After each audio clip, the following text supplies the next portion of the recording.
दोस्तों, कल्पना कीजिए उस स्वर्णिम त्रेता युग को जब पृथ्वी पर धर्म की ज्योति चारों ओर फैली हुई थी। भगवान राम के समय से कुछ पहले की बात है।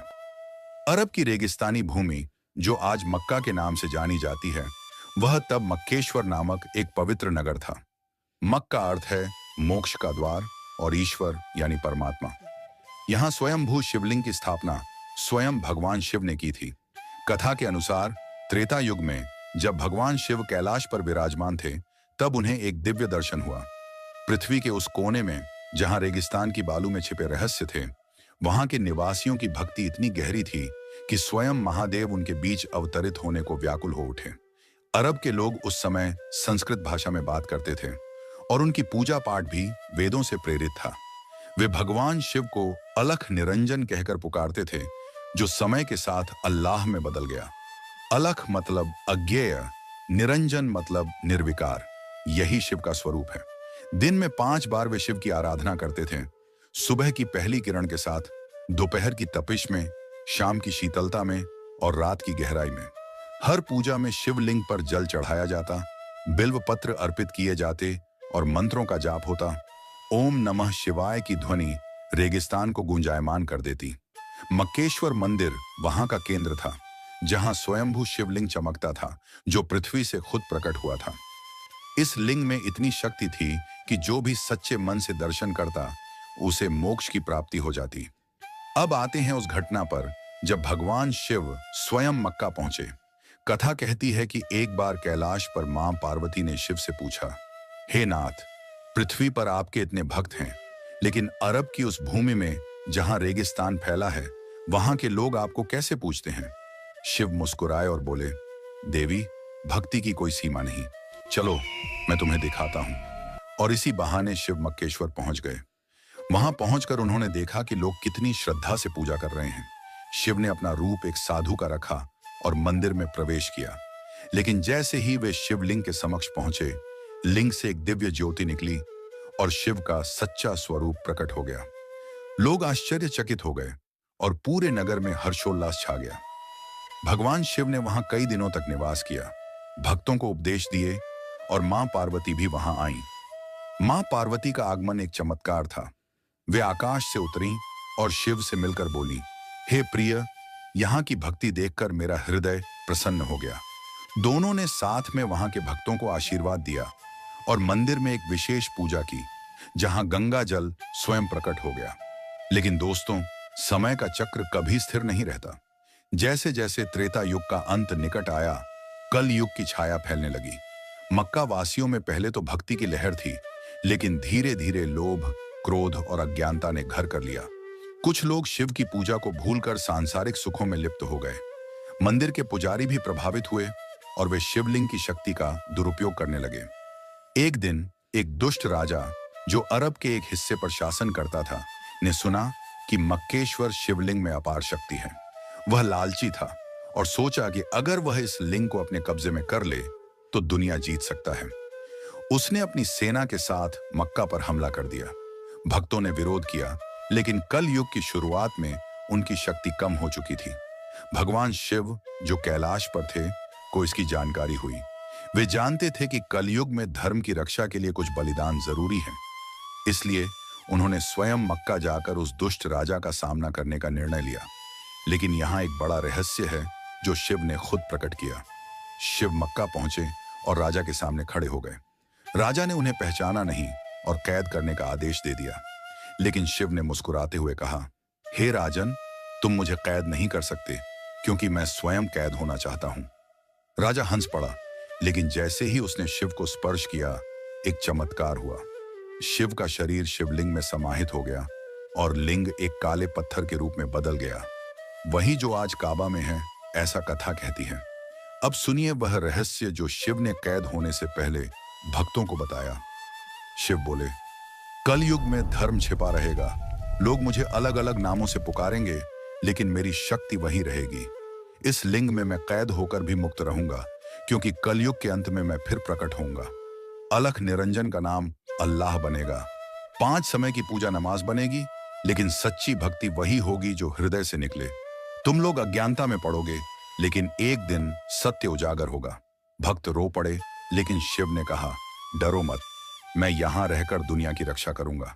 दोस्तों, ये कथा अभी अधूरी है, लेकिन याद रखें, कोई भी कथा या कहानी को अधूरा नहीं छोड़ना चाहिए। इससे हमारे घर में दुख और क्लेश आते हैं। कोई भी कहानी शुरू करें तो उसे पूरा जरूर देखें और नीचे कमेंट में जरूर बताएं कि आपको यह हिस्सा कैसा लगा। अगर आप भगवान शिव के सच्चे भक्त हैं तो ओम नमः शिवाय लिखकर अपनी भक्ति दिखाएं।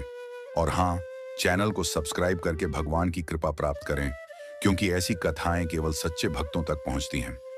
अब आगे की कथा में हम देखेंगे कि कैसे मां पार्वती ने शिव को कैद से मुक्त करने की कोशिश की और कलयुग के और गहरे रहस्य क्या थे। जैसे ही राजा ने शिवलिंग को अपने कब्जे में लिया, पूरे मक्केश्वर में अंधेरा छा गया। रेगिस्तान की हवाएं चीखने लगीं, मानो प्रकृति खुद रो रही हो। भक्तों ने प्रार्थना की, लेकिन कलयुग की छाया इतनी गहरी थी कि उनकी आवाज दब गई। मां पार्वती कैलाश पर व्याकुल हो उठी। उन्होंने गणेश और कार्तिकेय को बुलाया और बोली, तुम्हारे पिता कैद हो गए हैं, मुझे मक्का जाना होगा।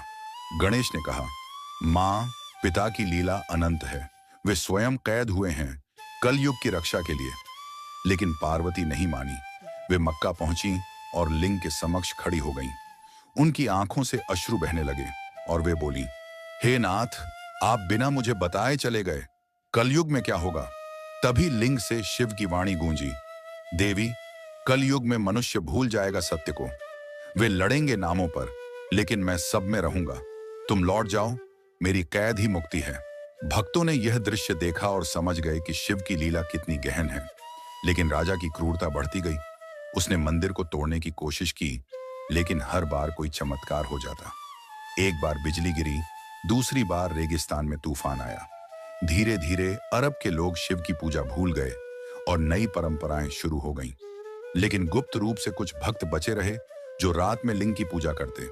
कथा कहती है कि आज भी काबा में वह शिवलिंग है और सर्कलिंग करना तवाफ तांडव नृत्य का प्रतीक है। अब सुनिए कलयुग के बारे में शिव का वह बड़ा रहस्य। शिव ने भक्तों से कहा, कल युग में 4 युगों का चक्र पूरा होगा। लोग विज्ञान की ओर जाएंगे, लेकिन आध्यात्मिकता खो देंगे। युद्ध होंगे, प्राकृतिक आपदाएं आएंगी, लेकिन अंत में सतयुग लौटेगा। मैं कैद होकर इंतजार करूंगा उस समय का जब मेरा नाम फिर गूंजेगा। अल्लाह, शिव, विष्णु सब एक हैं, भेदभाव मत करना। यह सुनकर भक्तों का मन शांत हुआ, लेकिन अज्ञानता फैलती गई। मक्का वासी संस्कृत भूल गए, पूजा के तरीके बदल गए, लेकिन शिव की शक्ति वहीं रही। त्रेता युग के अंत में मक्केश्वर नगर में अंधेरा छा गया था। दुष्ट राजा ने शिवलिंग को अपने कब्जे में ले लिया था और मां पार्वती ने कैलाश से मक्का पहुंचकर शिव से संवाद किया। शिव ने उन्हें बताया कि उनकी कैद कलयुग की रक्षा के लिए एक लीला है। लेकिन दोस्तों, यह कहानी यहीं खत्म नहीं होती। अब हम उस दौर में प्रवेश करते हैं जब मक्का में अज्ञानता की छाया और गहरी हो गई और एक सच्चे भक्त ने शिव को मुक्त करने की ठानी। लेकिन क्या वह सफल हुआ और शिव ने कलयुग के बारे में और क्या रहस्य बताया? आइए जानते हैं। मक्केश्वर में उस समय एक भक्त रहता था जिसका नाम था सूर्यवंशी। वह एक साधारण रेगिस्तानी कबीले का सरदार था, लेकिन उसकी भक्ति इतनी प्रबल थी कि वह रात में चुपके से शिवलिंग के पास जाकर पूजा करता था। सूर्यवंशी को स्वप्न में भगवान शिव ने दर्शन दिए और कहा, हे भक्त, मेरी कैद का समय अभी पूरा नहीं हुआ है, लेकिन तुम्हारी भक्ति मुझे मुक्त कर सकती है। एक विशेष पूजा करो जिसमें मां पार्वती, गणेश और कार्तिकेय को भी आमंत्रित करो। सूर्यवंशी ने यह बात अपने कबीले के कुछ विश्वास पात्र लोगों को बताई, लेकिन उस समय मक्का में दुष्ट राजा का आतंक इतना था कि कोई भी खुलकर शिव की पूजा करने की हिम्मत नहीं करता था।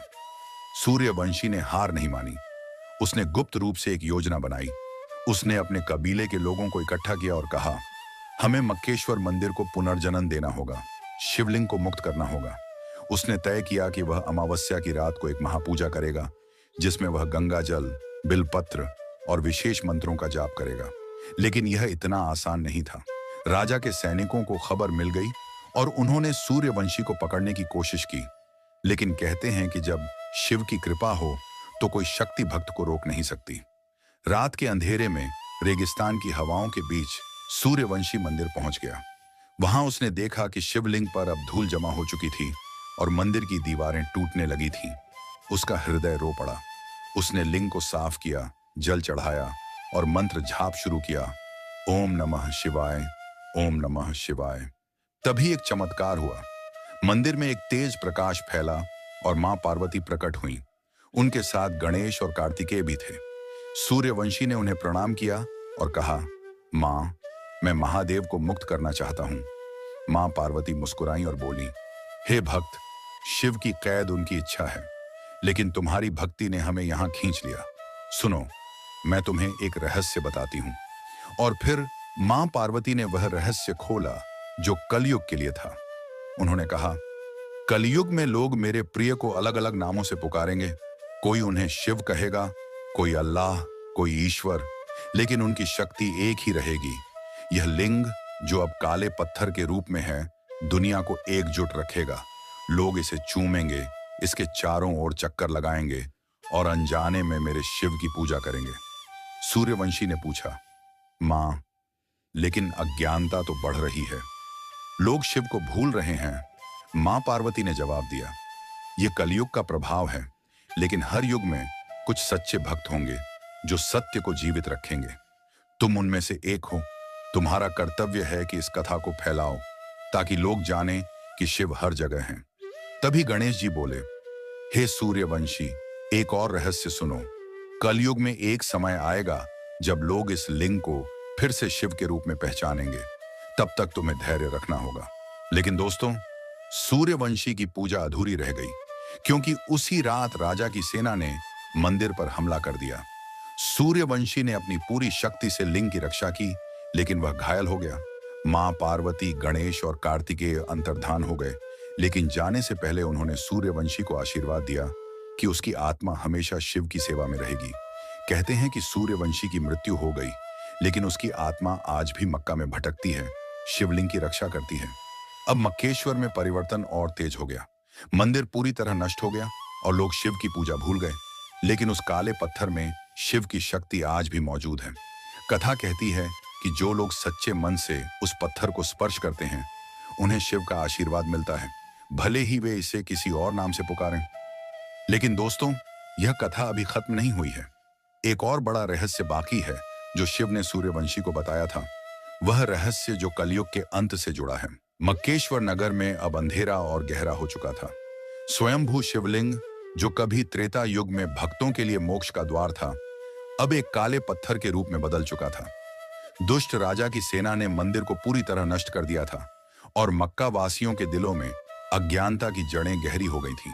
लेकिन भगवान शिव की लीला इतनी गहन थी कि उनकी शक्ति उस पत्थर में आज भी जीवित थी। सूर्यवंशी, वह सच्चा भक्त जिसने अपनी जान देकर शिवलिंग की रक्षा की थी, उसकी आत्मा अब भी मक्का की रेगिस्तानी हवाओं में भटक रही थी। यह कथा अब उस रहस्य की ओर बढ़ती है जो शिव ने कलयुग के अंत के लिए बताया था, और कैसे मक्केश्वर का सत्य फिर से उजागर होने वाला था। सूर्यवंशी की मृत्यु के बाद मक्का में बहुत कुछ बदल गया। लोग अब संस्कृत भूल चुके थे और अलख निरंजन का नाम धीरे धीरे अल्लाह में बदल गया। दिन में 5 बार की पूजा अब नमाज के रूप में हो रही थी, लेकिन उसका मूल शिव की भक्ति से ही जुड़ा था। कथा कहती है कि मक्केश्वर का वह काला पत्थर, जिसे आज काबा में हजरे अस्वद के नाम से जाना जाता है, वही स्वयंभू शिवलिंग है। भक्तों का मानना है कि जब लोग काबा के चारों ओर तवाफ करते हैं, तो वे अनजाने में शिव के तांडव नृत्य का अनुसरण करते हैं। यह तवाफ 7 चक्करों में पूरा होता है और कहते हैं कि यह 7 चक्रों का प्रतीक है जो मानव शरीर में शिव की शक्ति को जागृत करते हैं। लेकिन सूर्यवंशी की आत्मा शांत नहीं थी। वह हर रात काबा के पास प्रकट होती और शिवलिंग की रक्षा करती। एक बार कलयुग के प्रारंभ में एक साधु मक्का पहुंचा। उसका नाम था आदिशंकर। वह कोई साधारण साधु नहीं था, बल्कि वह स्वयं आदि शंकराचार्य का एक अवतार था, जो शिव की कृपा से पृथ्वी पर धर्म की रक्षा के लिए आया था। आदिशंकर को स्वप्न में शिव ने दर्शन दिए और कहा, हे भक्त, मक्केश्वर का सत्य अब छिपा है, लेकिन इसे पूरी तरह खोने मत देना। मेरी शक्ति इस पत्थर में है और इसे दुनिया को फिर से याद दिलाना होगा। आदिशंकर ने मक्का में प्रवेश किया और उस काले पत्थर को देखा। उनकी आंखों में आंसू आ गए, क्योंकि उन्हें शिव का स्वरूप उसमें स्पष्ट दिखाई दिया। आदिशंकर ने वहां गुप्त रूप से एक पूजा की। उन्होंने शिवलिंग को स्पर्श किया और मंत्र जाप शुरू किया, ओम नमः शिवाय, ओम नमः शिवाय। तभी एक चमत्कार हुआ। रेगिस्तान में अचानक ठंडी हवाएं चलने लगीं और आकाश से गंगा जल की बूंदें टपकने लगीं। ये देखकर वहां मौजूद लोग आश्चर्यचकित हो गए। कुछ लोगों ने इसे चमत्कार माना तो कुछ ने इसे प्राकृतिक घटना समझा, लेकिन आदिशंकर जानते थे कि यह शिव की कृपा है। उन्होंने वहां के कुछ भक्तों को इकट्ठा किया और कहा, यह पत्थर कोई साधारण पत्थर नहीं है, यह स्वयं महादेव का रूप है। इसे पूजो, इसका सम्मान करो और इसके चारों ओर प्रेम से चक्कर लगाओ। यही से तवाफ की परंपरा को और बल मिला। हालांकि लोग अब इसे शिवलिंग के रूप में नहीं पहचानते थे, लेकिन शिव का रहस्य यहीं खत्म नहीं हुआ। आदिशंकर को शिव ने एक और गहरी बात बताई। उन्होंने कहा, कलयुग में लोग मेरे नाम पर लड़ेंगे। वे मंदिर, मस्जिद और अन्य पूजा स्थलों को अलग अलग समझेंगे, लेकिन मेरी शक्ति हर जगह एक समान है। ये पत्थर, ये काबा, ये मक्केश्वर का लिंग सब एक हैं। जो सच्चे मन से मेरी पूजा करेगा उसे मैं हर रूप में मिलूंगा। आदिशंकर ने यह संदेश फैलाने की कोशिश की, लेकिन कलयुग की छाया इतनी गहरी थी कि लोग उनके संदेश को पूरी तरह समझ नहीं पाए। फिर भी उन्होंने भारत लौटकर कई शिव मंदिरों की स्थापना की और मक्केश्वर की कथा को गुप्त रूप से कुछ शिष्यों को बताया। समय बीतता गया और मक्का अब पूरी तरह बदल चुका था। वहां के लोग अब शिव को अल्लाह के रूप में पूजने लगे, लेकिन उनकी भक्ति का मूल वही था, प्रेम और समर्पण। कथा कहती है कि मां पार्वती समय समय पर मक्का आती थी। वे एक साध्वी के रूप में वहां प्रकट होती और काले पत्थर को स्पर्श करके शिव से बात करती। एक बार जब मां पार्वती वहां पहुंची, उन्होंने देखा कि लोग तवाफ कर रहे हैं, लेकिन उनके मन में भेदभाव बढ़ रहा है। मां पार्वती ने शिव से कहा, हे नाथ, आपके भक्त अब एक दूसरे से अलग हो रहे हैं, क्या यह आपकी लीला है? शिव ने जवाब दिया, देवी, यह कलयुग का प्रभाव है, लेकिन चिंता मत करो, मेरी शक्ति इस पत्थर में बनी रहेगी। एक दिन जब सतयुग की वापसी होगी, लोग फिर से समझेंगे कि मैं हर रूप में एक हूं। शिव ने आगे बताया, कलयुग में 4 बड़े संकट आएंगे। पहला संकट होगा अज्ञानता का, जहां लोग सत्य को भूल जाएंगे। दूसरा संकट होगा युद्ध का, जहां लोग मेरे नाम पर एक दूसरे से लड़ेंगे। तीसरा संकट होगा प्रकृति का, जब पृथ्वी क्रोधित होगी। और चौथा संकट होगा आत्मा का, जब लोग मेरे बिना जीने की कोशिश करेंगे। लेकिन इन सब के बाद सत्य की जीत होगी। मेरा लिंग फिर से प्रकट होगा और लोग फिर से ओम नमः शिवाय का जाप करेंगे। मां पार्वती ने पूछा, नाथ, यह कब होगा? शिव मुस्कुराए और बोले, जब मेरा एक सच्चा भक्त इस पत्थर को फिर से शिवलिंग के रूप में पहचानेगा। वह भक्त मेरे नाम को फिर से गूंजाएगा और मक्केश्वर का सत्य दुनिया के सामने आएगा। कथा कहती है कि वह भक्त अभी तक नहीं आया है, लेकिन कुछ गुप्त संतों का मानना है कि वह भक्त कलयुग के अंत में प्रकट होगा। वह एक साधारण इंसान होगा जिसके हृदय में शिव के प्रति अपार भक्ति होगी। वह मक्का जाएगा, काले पत्थर को स्पर्श करेगा और उसमें शिव का स्वरूप देखेगा। उसकी भक्ति इतनी प्रबल होगी कि शिव स्वयं प्रकट होंगे और मक्केश्वर का सत्य फिर से स्थापित होगा। तब लोग समझेंगे कि शिव, अल्लाह और अन्य सभी नाम एक ही परमात्मा के हैं। लेकिन दोस्तों, यह समय अभी दूर है। तब तक हमें शिव की भक्ति में लीन रहना होगा। मक्का का वह काला पत्थर आज भी शिव की शक्ति का प्रतीक है। जो लोग सच्चे मन से उसे स्पर्श करते हैं, उन्हें शिव का आशीर्वाद मिलता है, भले ही वे उसे किसी और नाम से पुकारें। कथा कहती है कि हर साल हज के दौरान जब लाखों लोग काबा के चारों ओर चक्कर लगाते हैं, शिव का तांडव नृत्य अदृश्य रूप से होता है। रेगिस्तान की हवाएं शिव के मंत्रों को गुनगुनाती हैं और गंगा जल की बूंदें चुपके से पत्थर को स्पर्श करती हैं। सूर्यवंशी की आत्मा आज भी वहां मौजूद है। कहते हैं कि वह हर अमावस्या को काबा के पास प्रकट होता है और शिवलिंग की रक्षा करता है। कुछ लोगों ने दावा किया है कि उन्होंने रात में एक तेजस्वी साधु को वहां देखा, जो मंत्र जाप करता है और फिर गायब हो जाता है। यह सूर्यवंशी की आत्मा है जो शिव की प्रतीक्षा कर रही है। शिव की यह लीला हमें सिखाती है कि भगवान का स्वरूप एक है, चाहे उसे किसी भी नाम से पुकारा जाए। कल युग में हमें भेदभाव छोड़कर प्रेम और भक्ति को अपनाना होगा।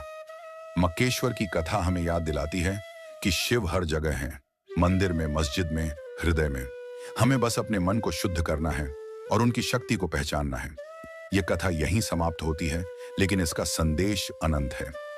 भगवान शिव की लीला को समझने के लिए हमें सच्चे मन से उनकी भक्ति करनी होगी। अगर आपको यह कथा पसंद आई तो नीचे कमेंट में ओम नमः शिवाय जरूर लिखें। और हाँ, अगर आप भगवान शिव के सच्चे भक्त हैं तो चैनल को सब्सक्राइब करें, लाइक करें और शेयर करें ताकि यह कथा और लोगों तक पहुंचे। भगवान शिव की कृपा आप पर हमेशा बनी रहे। जय महादेव।